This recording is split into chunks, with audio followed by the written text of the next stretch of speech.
The first encounter. Commander Trazul of the Zaxian Border Patrol studied the approaching vessel with moderate interest.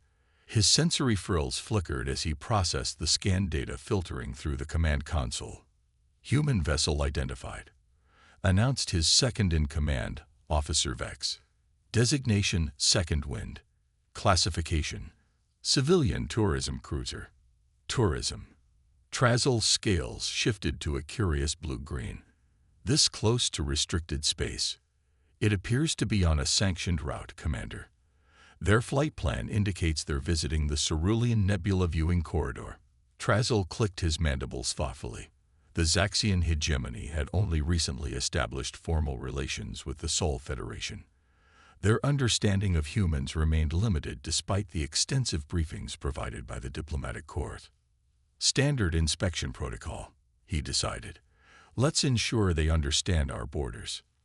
The massive Zaxian patrol cruiser adjusted course, its sleek obsidian hull gleaming against the backdrop of distant stars as it moved to intercept the much smaller human vessel.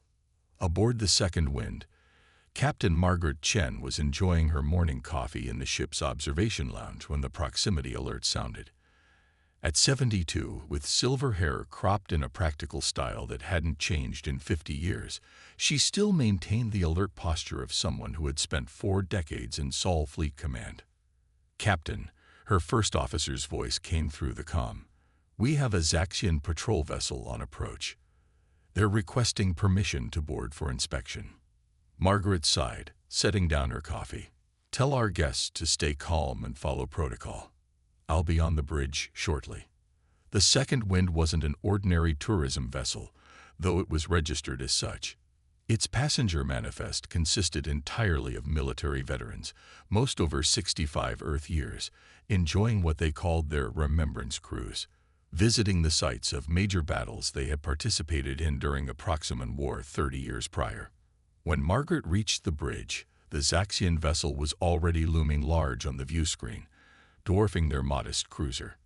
"They're hailing us again, Captain," said First Officer Dmitry Volkov, a burly 70-year-old with a prosthetic leg and a chest full of service medals he wore even on vacation. "Open a channel," Margaret ordered, straightening her civilian jacket. Commander Trazul's reptilian features filled the screen. "Human vessel Second Wind, prepare for boarding and inspection according to Treaty Section 47.3 regarding transit near restricted space." Margaret smiled pleasantly. "Zaxian vessel, this is Captain Margaret Chen. We're a civilian tourism cruiser on a sanctioned route. We're simply passing by on our way to the Cerulean Nebula. No need for inspection." The Zaxian commander's frills fluttered irritably. "Your proximity to the Cavalis Research Station necessitates inspection. Prepare to be boarded." Margaret's smile didn't waver, but something hardened in her eyes. "Commander, I strongly advise against this course of action. My passengers are all Earth military retirees on a heritage tour. We have no interest in your research station." This gave Trazul pause. The diplomatic briefings had mentioned human military structures, including the concept of retirement. According to Zaxian understanding, retired military personnel were those deemed too old or incapable of combat service, essentially discarded from active duty due to diminished capabilities. All the more reason for inspection, Trazul decided. If your vessel contains only non-combatant elderly humans, you should have nothing to hide. Prepare for boarding in 10 minutes. The communication ended, and Margaret's smile vanished. "Well, that went poorly," Dmitry muttered. "Alert our passengers," Margaret said, her voice deadly calm. "Tell them we have a situation reminiscent of the Arcturus blockade. Code Silver." Dmitry's eyebrows shot up. "Are you sure, Captain? These are supposed to be allies. They're about to board a ship containing 37 retired Special Forces operators, 15 former fleet officers, and a dozen combat engineers who are all here specifically to reminisce about how they outsmarted alien aggressors during wartime." Margaret stood, straightening her back with a series of small pops. "I'm just giving them a fair warning." Throughout the Second Wind, the passengers reacted to the Code Silver alert with surprising efficiency for their advanced age. In the lounge, 78-year-old Dr. Raymond Washington, former Chief Medical Officer of the Sol Fleet flagship Indomitable, calmly set down his tea. "Just like old times, Gunny," he said to his companion. Retired gunnery sergeant Leona Ortiz, 81, with a titanium spine and hands that still moved with deadly precision, grinned. "Never thought I'd get to show these youngsters how we did things in the old days." In the gymnasium, former Special Operations Commander Hikaru Tanaka, 75, was leading a small group through what appeared to be gentle morning calisthenics. When the alert came through, he simply nodded. "Ladies and gentlemen," he announced, "it seems our Zaxian friends need a history lesson. Stations, please." 10 minutes later, when the Zaxian boarding party breached the main airlock of the second wind, they were greeted by Captain Chen and a group of elderly humans, all in civilian attire, looking entirely non-threatening. "Welcome aboard," Margaret said pleasantly. "I understand you wish to inspect our vessel." Officer Vex, leading the boarding party, swept sophisticated scanning equipment across the reception area. "We will require access to all areas, including cargo holds and personal quarters." "Of course," Margaret agreed. "Though I must inform you that under Section 12.4 of the treaty, personal effects of civilian tourists are protected from search without probable cause." "We determine what constitutes probable cause," Vex stated imperiously, his frills darkening as his squad spread out. Two Zaxian officers moved toward the corridor leading to the passenger quarters. An elderly human with a cane stepped slightly into their path. "Excuse me," said former Admiral Hikaru Tanaka with a gentle smile. "I wouldn't go that way. Some of our fellow passengers are napping." The Zaxian officers chittered in what their translation software identified as amusement. "Move aside, elder," one said dismissively. Hikaru's smile never wavered. "I really must insist." What happened next occurred with such swiftness that the Zaxian security footage later had to be slowed to 1/4 speed for analysis. Hikaru's cane moved in a blur, sweeping the legs from beneath one officer while simultaneously blocking the neural stunner drawn by the second. A precise strike to what would be a pressure point on a human, but apparently also served a similar function in Zaxian physiology, dropped the second officer to his knees. Across the ship, similar scenes unfolded as the elderly humans moved with practiced efficiency that belied their age. In engineering, Dr. Washington calmly deployed a medical analyzer that, with minimal reconfiguration, scrambled the Zaxians' communication devices. In the cargo bay, Leona Ortiz and 3 other tourists had already disarmed and restrained the inspection team using little more than dining utensils and physical techniques that no Zaxian had encountered before. On the bridge, Margaret watched the security feeds with resignation rather than surprise. "Captain," Dmitri reported, "all boarding parties contained. No serious injuries on either side." Margaret nodded. "Open a channel to Commander Trazel." The Zaxian commander's image appeared on screen, his scales now an alarmed crimson. "What is the meaning of this? You claim to be non-combatants." "I claimed no such thing," Margaret corrected calmly. "I said we were retired military on a tourism cruise. Retirement doesn't mean what you think it means for humans, Commander." "Explain," Trazel demanded, his frills fully extended in agitation. "For humans, military retirement doesn't mean we're incapable of combat. It simply means we've served our required time and are no longer bound by military regulations or chain of command." Margaret leaned forward slightly. "More importantly, it means we no longer need permission to defend ourselves however we see fit."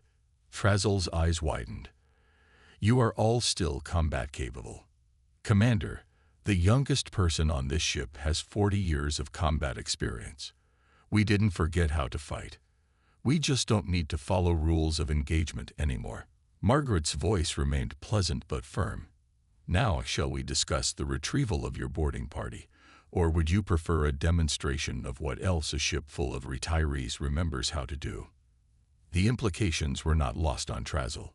His diplomatic briefings had fundamentally misunderstood human retirement. These weren't discarded, incapable former warriors. They were experienced combatants free from restrictions. "I request the immediate return of my personnel," he managed. "Wise decision," Margaret nodded. "They'll be returned unharmed. In the future, I suggest your hegemony update its understanding of human veterans. We've earned our rest, Commander, but that doesn't mean we're harmless."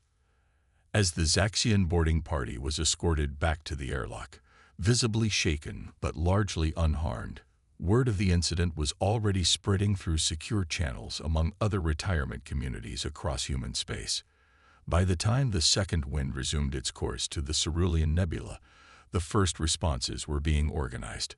Humanity's retirees were about to remind the galaxy why their active duty years had been so memorable. The veteran response. News traveled fast in retirement communities. By the time the second wind had resumed its course, the encrypted communication network, colloquially known as the Old Guard Channel, was alive with activity. This unofficial system, maintained by veterans for veterans, operated parallel to official Sol Federation channels with better security and far less oversight. "Can you believe this shit?" Former Admiral Constance Rivera slammed her coffee mug down on the table of her lunar retirement dome's kitchen. At 69, her once black hair was now steel gray, but her eyes still held the same fire that had guided the Fifth Fleet through the Battle of Proxima Centauri. They tried to board Maggie's cruise ship. Her husband, retired Tactical Intelligence Director Julian Rivera, didn't look up from his gardening terminal, where he was adjusting the feed levels for his prized tomatoes. "I assumed she handled it." Of course she handled it. That's not the point. The Zaxians signed treaties establishing tourist corridors, and the first thing they do is try to throw their weight around with a ship full of retirees. Julian finally looked up, a small smile playing across his face. "You're getting that look, Connie." "What look?" she asked innocently. "The same look you had before you rewrote the battle plans for Dinabai V against direct orders." He stood, wiping his hands on his gardening apron. "Who have you been talking to?" Constance's personal terminal chimed, displaying a dozen new encrypted messages. "Everyone, apparently. Davis from Mars Colony, Cho from Europa Station, even Mbeki from the Outer Belt Mining Consortium." Julian looked over her shoulder at the messages, his expression growing more serious. "This isn't just griping. These are mobilization queries. The Zaxians need to learn a lesson about respecting human space," Constance replied, already drafting responses. "And who better to teach them than those of us with nothing better to do?" Across human settlements, similar conversations were taking place. On Mars Colony, former Special Forces Commander Ahmed Davis assembled a small group in his community's recreation center. "This isn't a military operation," he clarified to the dozen elderly veterans gathered around him. "This is a civil response to treaty violations that our government is too diplomatically constrained to address properly."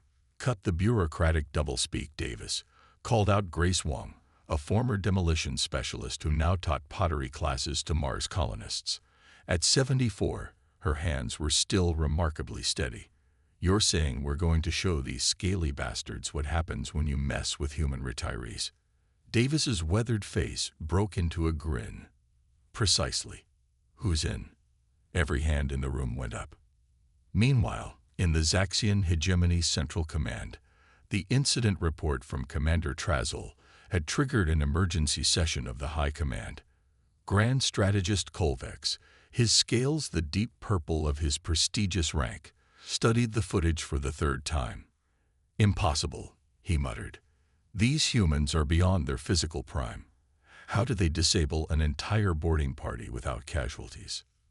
Military anthropologist Cesara adjusted her sensory apparatus.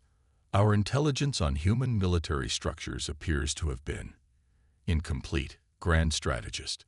"Elaborate," Kolvex demanded. "Most species retire their warriors when physical decline makes them ineffective," she explained. "Humans do not. Their retirement is a bureaucratic status, not a physical one. Their warriors receive training that becomes ingrained through decades of practice. They may lose some strength and speed with age, but they compensate with experience. And she hesitated, searching for the right term, what humans call dirty tricks. And these retired warriors are permitted to travel armed. That's the concerning part, Grand Strategist. They weren't armed in any conventional sense. They utilized improvised weapons and combat techniques that require minimal physical strength, but maximum knowledge of anatomy and physics. Kolvex's frills darkened. How many of these retired warriors exist? Zis-Era consulted her datapad. Conservative estimates suggest approximately 40 million across human-controlled space. A heavy silence fell over the command center. And they are not subject to their military chain of command? Kolvex finally asked. No, Grand Strategist. They maintain their knowledge, skills, and often their networks, but operate as civilians with civilian freedoms.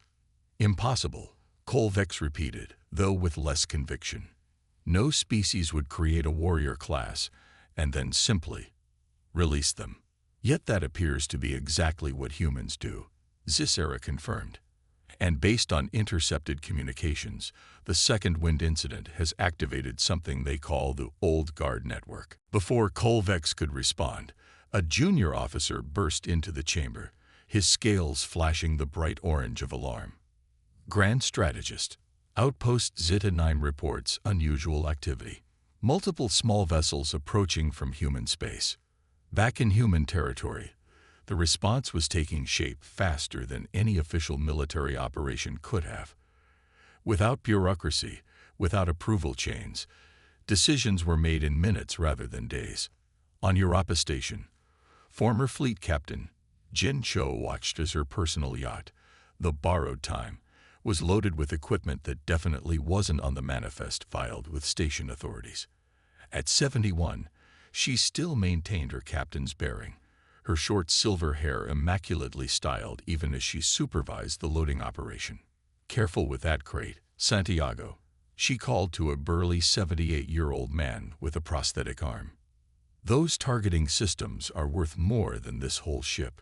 Relax, Jin, Santiago grunted, easily managing the heavy crate despite his age. I've been handling delicate equipment since before these dock workers were born. Jin checked her secure terminal, noting the dozens of green status indicators from other retirees preparing their vessels. We've got 27 ships confirmed from this sector alone. Rivera's coordinating the lunar contingent, and Davis has 15 vessels from Mars. Not bad for a bunch of old folks planning a weekend outing, Santiago chuckled. The Zaxians have no idea what's coming, Jin said, her expression turning serious. We're not looking to start a war. Just a reminder that retirement means we have free time to pursue our hobbies. In his private office on Luna, Julian Rivera monitored the communications with growing concern. While he supported his wife's initiative, his decades in intelligence made him cautious. Connie, he called out, we need to establish some parameters before this gets out of hand. Constance looked up from her terminal. Already done. No permanent damage to Zaxian infrastructure. No casualties unless absolutely necessary for self-defense. This is about sending a message, not starting an interstellar incident. And what exactly is the message? Constance smiled, the expression somehow both warm and terrifying. That humans don't become less dangerous when we retire. We just become less predictable. As the impromptu fleet assembled, a pattern emerged. These weren't warships.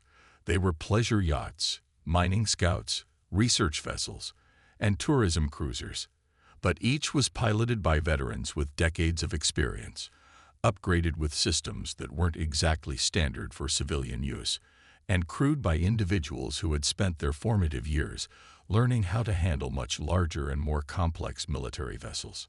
On the Zaxian border world of Calthus Prime, Governor Drexel received the alert with skepticism. Human civilian vessels, and we're mobilizing defense platforms. He flicked his frills in irritation. This seems excessive. His security chief, Vaxlor, displayed the incoming sensor data. They appear to be civilian class, but their approach patterns are concerning. On the screen, the small fleet of human vessels moved with precision that belied their civilian classification. They maintained perfect spacing, utilized cover from stellar phenomena, and employed electronic countermeasures that kept Zaxian sensors from getting clear readings. That's a military formation, Drexel realized, his scales shifting to an anxious yellow. Yes, Governor, but our intelligence confirms these are all privately owned vessels operated by human retirees. Vaxlor's mandibles clicked nervously. Central Command advises extreme caution. Retirees, Drexel repeated incredulously. Former warriors past their prime, flying pleasure craft, and were treating them as a military threat. After what happened to Commander Trazel's boarding party. Yes, Governor, that is exactly what we're doing. As the human vessels approached Zaxian space, Constance Rivera sat in the command chair of her luxury yacht, Second Act, reviewing the operation parameters one final time. All vessels report ready, Julian informed her, manning the communications array that had been substantially upgraded from its factory specifications. Excellent. Constance nodded.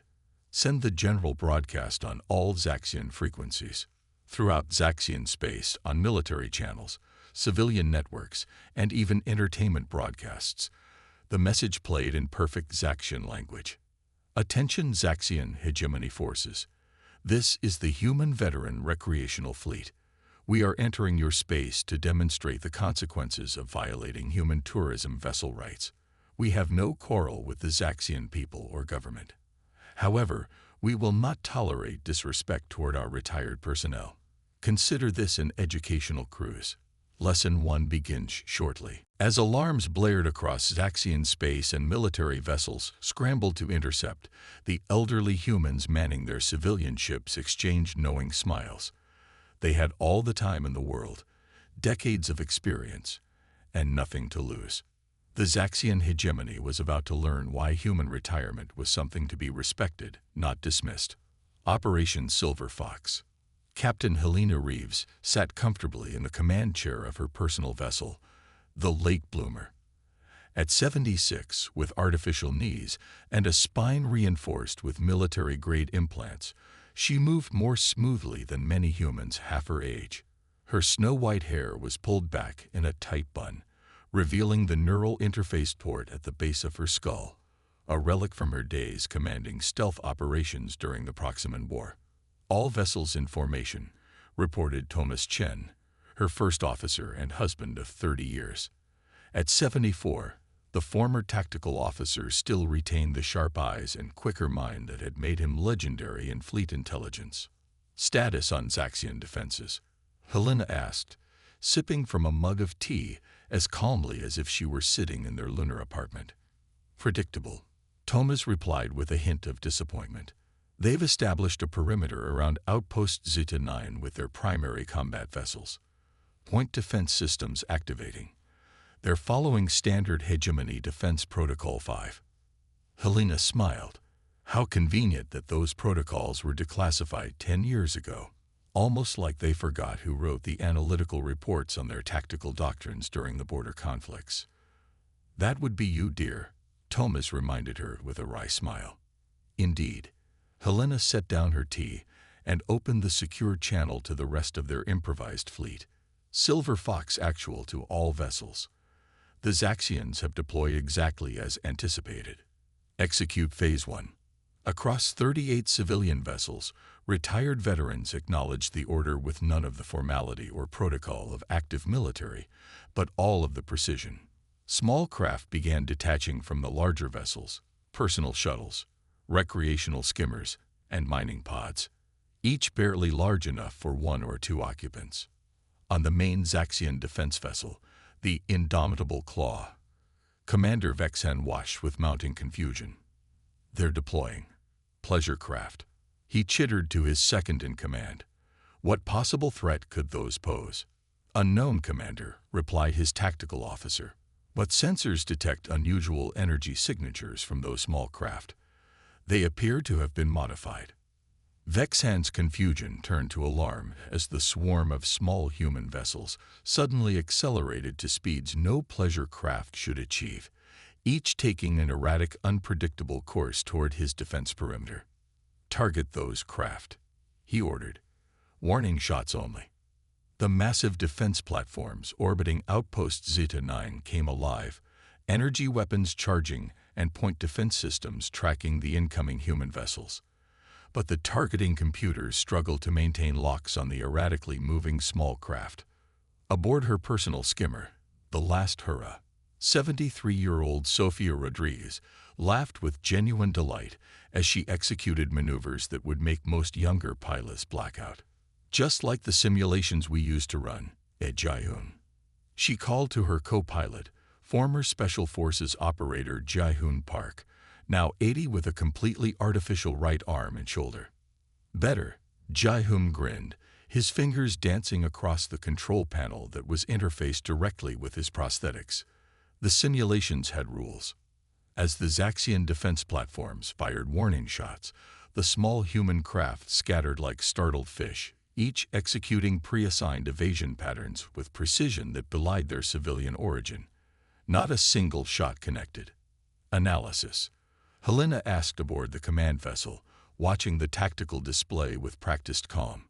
"Their targeting systems are exactly as our intelligence indicated," Thomas confirmed. "Designed for military vessels with predictable evasion patterns. They have no protocols for the kind of randomized maneuvering our people are executing." "Perfect," Helena nodded.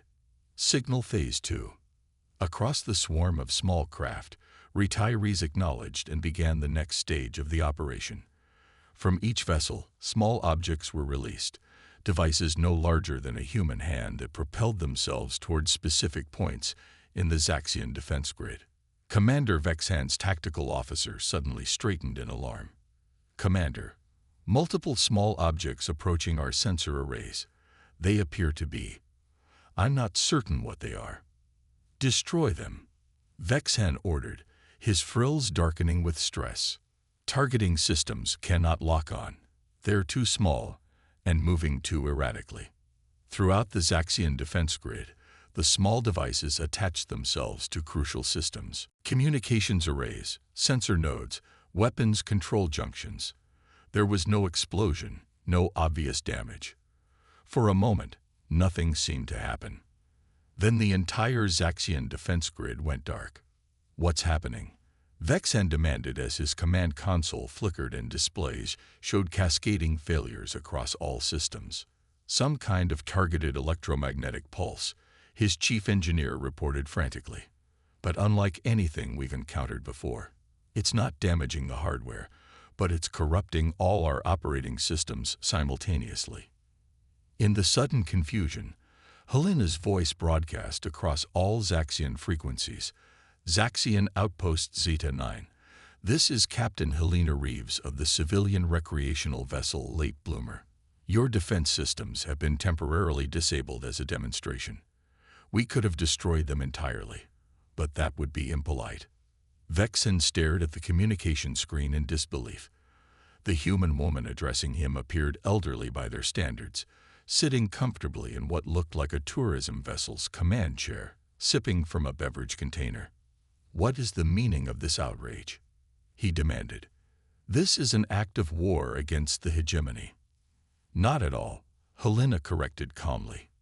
"This is a recreational activity by private citizens demonstrating the consequences of harassing other private citizens, as happened with this second wind. No hegemony property has been permanently damaged, and no lives are at risk."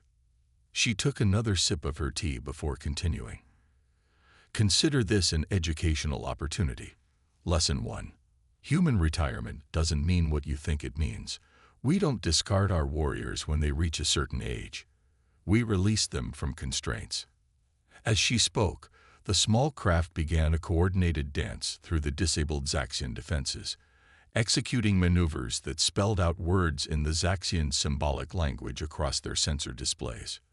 "Respect veterans." Throughout Zaxian space, the display was being broadcast on all frequencies. In the Hegemony High Command, Grand Strategist Kolvex watched with a mixture of horror and fascination. "These are civilian vessels?" he asked military anthropologist Cesara.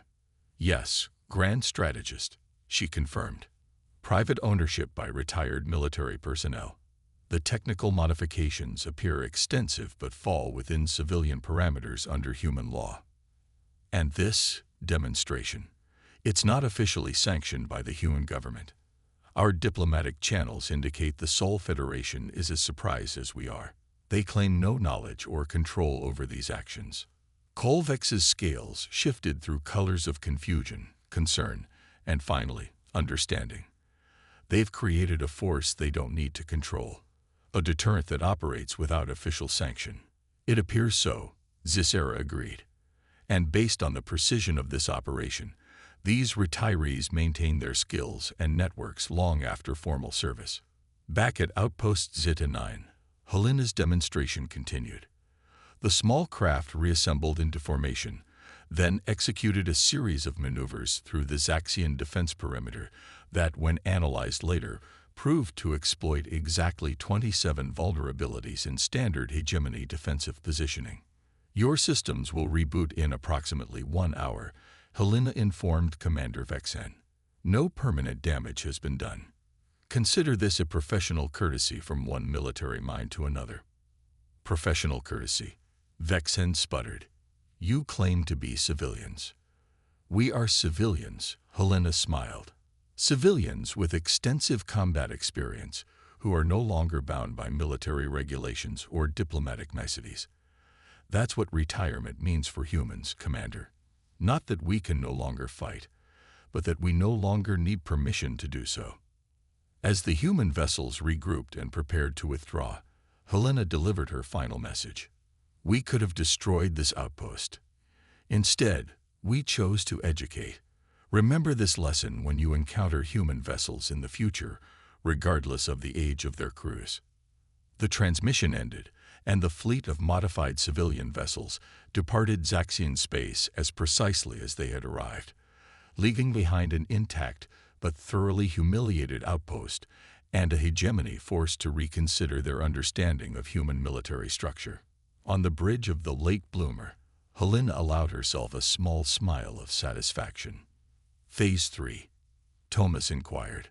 "Let's give the diplomatic channels time to process this lesson," Helena decided. "But keep our people on standby. The Zaxians may need remedial education." Across the fleet, the elderly veterans exchanged congratulations and began comparing notes on their performance, critiquing maneuvers, suggesting improvements, and generally enjoying the camaraderie that came from a well-executed operation. For many, it was the most fun they'd had since retirement. Diplomatic catastrophe. The Galactic Council chamber hummed with tension as representatives from 27 spacefaring civilizations gathered for the emergency session. At the center of the controversy stood 2 delegations, the Zaxian hegemony representatives, their scales shifting through anxious patterns of blue and green, and the human delegation from the Sol Federation, looking distinctly uncomfortable. High Ambassador Kovacs of the Zaxian hegemony addressed the council first, his translator rendering his chittering speech into standard galactic common. "Esteemed members of the council, 3 solar days ago, human military forces violated hegemony sovereign space, disabled a defensive outpost, and broadcasted propaganda throughout our territories.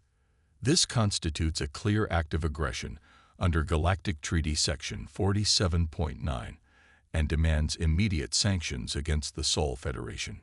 Ambassador Elena Okafor of the Sol Federation rose calmly in response. At 52, she represented a younger generation of diplomats, though her experience in interstellar relations was extensive. The Sol Federation categorically denies involvement in any military action against the Zaxian hegemony, she stated firmly. The vessels in question were privately owned civilian craft operated by private citizens, acting without government sanction or knowledge. Absurd. Kvex's frills flared in indignation.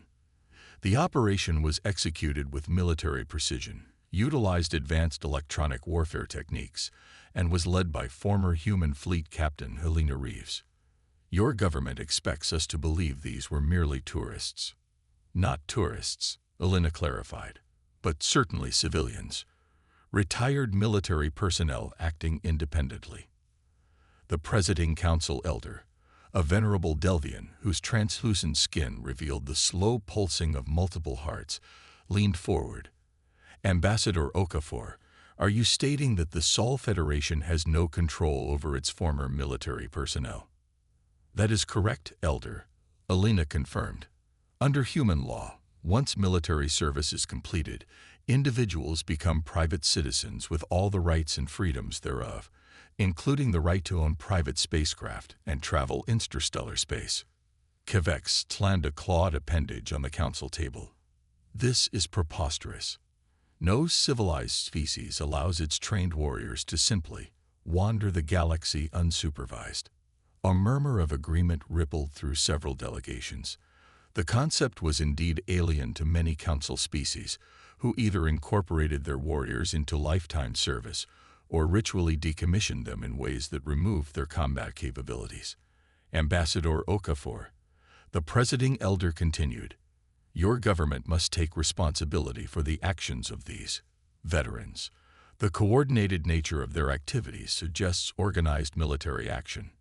With respect, Elder, that is not possible under our legal framework, Elena explained patiently. These individuals were exercising their rights as private citizens to respond to what they perceived as a violation of the Tourist Corridor Treaty when the Zaxian patrol attempted to board the vessel Second Wind without cause. In the diplomatic viewing gallery, Julian Rivera watched the proceedings with growing concern. He and Constance had been summoned to provide information but not to participate directly in the council session. This isn't going well, he murmured to his wife. They fundamentally don't understand our system.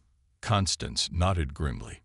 Most species either fight until they die or are ritually removed from warrior status.